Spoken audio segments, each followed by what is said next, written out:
Leйлек районунун Максат айылы менен Тажикстандын чектеш аймагындагы ок атышуу болжол менен кечке саат 7-лерде башталган. Анда коңшу өлкөнүн чегарачылары Кароолдогу кыргызстандык жоокердин мунарасын жардырган. Кесепетинин чегара кызматынын атайын даярдыктагы бөрү отрядынын аскер кызматчысы 41 жаштагы Равшан Муминов көз жумду. Курман болгон жоокердин артында жубайы 3 баласы жана улгайган энеси калды. Бул окуядан кийин күзөттө турган кыргызстандык чегарачылар менен тажик тараптын чегарачылардын ортосунда атышуу курчуган. Максат айылынан сырткары Сай кожолугунда дагы ушундай эле көрүнүш орун алды. 7:30 чамаларында анан ок атуулар башталып кетти.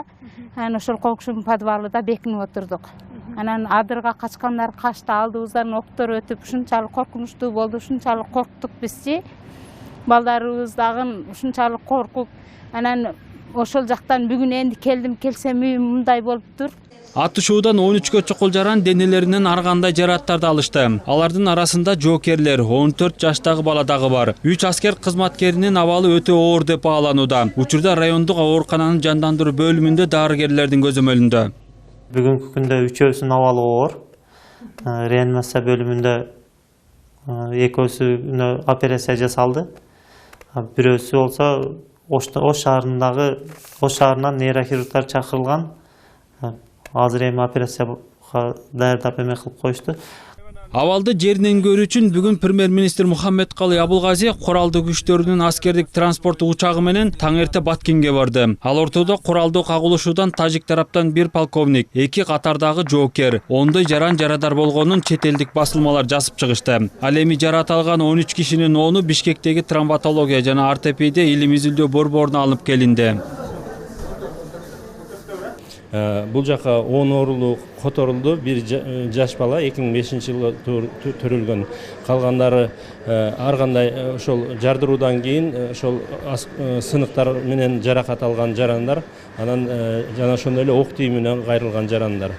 Учурда Максат менен Сай айылында абал тынч. Милиция кызматкерлери күчөтүлгөн тартипте иштөөгө өттү. Кырдаалды жөнгө салуу үчүн эки тараптын чегара кызматынын өкүлдөрүнүн жолугушуусу өттү. Ага Тажикстандын улуттук коопсуздук мамлекеттик комитетинин чегара аскерлеринин командиринин 1-орун басары Хикматулло Пикаров, Кыргызстан тараптан мамлекеттик чегара кызматынын башкы штабынын башчысы Абдикарим Алимбаев башында турган топ катышты. Бугауда Тажикстандын Кыргызстандагы толук жана ыйгарымдуу элчиси Сухроб Олимзоода Тышкы иштер министрлигине чакыртылып, министрдин 1-орун басары Нуран Ниязалиев ага нота тапшырды. Анда Максат жана Сай айылдарына жакын чегара аймактарындагы коңшу өлкөнүн чегарачыларынын аракеттерине катуу нааразычылык билдирген. Буга чейин да тажик тараптын компетенттүү органдары тарабынан чагымчылдык фактылар катталган. Ал маалымат катарында элчиге берилди. Ошондой эле акыркы болуп өткөн окуялар эки өлкөнүн президенттеринин жолугушуусунда жетишилген келишимдерге каршы келери да нотада көрсөтүлгөн. Ondan sırtkarı kayırıldı Tacik tarafına, Nurhan Ниязалиев. Avaldın bundan arı kurtuşuna yol veriş gerektirdi.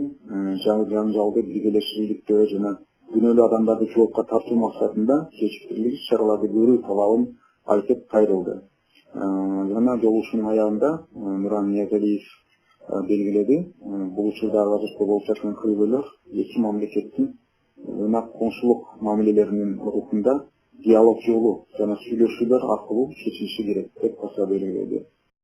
Акыркы жагдай боюнча абал туруктуу болгону менен Максат айылынын 752 жашоочусун башка айылдардын тургундары убактылуу баш калкалап туруу үчүн алып кетишти. 130 адам эски Очу айылынын мектебине жайгаштырылды. Чыңалууга байланыштуу кээ бирлери өз үйлөрүн таштап кетишүүдө. Чегара тилкесинде жайгашкан Кулунду унаа жолу өткөрмө бекетинен тажик тарап эки өлкөнүн жарандарын өткөрүүнү убактылуу токтотту. Бирок чектөө башка мамлекеттердин жарандарына тиешеси жок. Белгиле кетсе, окуянын чыгышына тажик тараптын такталбаган аймакка курулуш иштерин баштаганы себеп болгон. Ага жооп кылып Кыргызстан тарап чегарага жакын жайгашкан айылдагы тургундар өз үйүнүн короосун тосушкан. Кыргызстан менен Тажикстандын өкүлдөрү курулуш иштерин токтотуу боюнча макулдашкан. Бирок сүйлөшүүгө карабастан Тажикстандын чегарачылары курулуш иштерин токтоткон эмес. Аларга жооп кылып Кыргыз тараптагы курулуш иштерин уланткан. Ага арданган тажик чегарачылары Кыргыз тарапка келип ок чыгарган.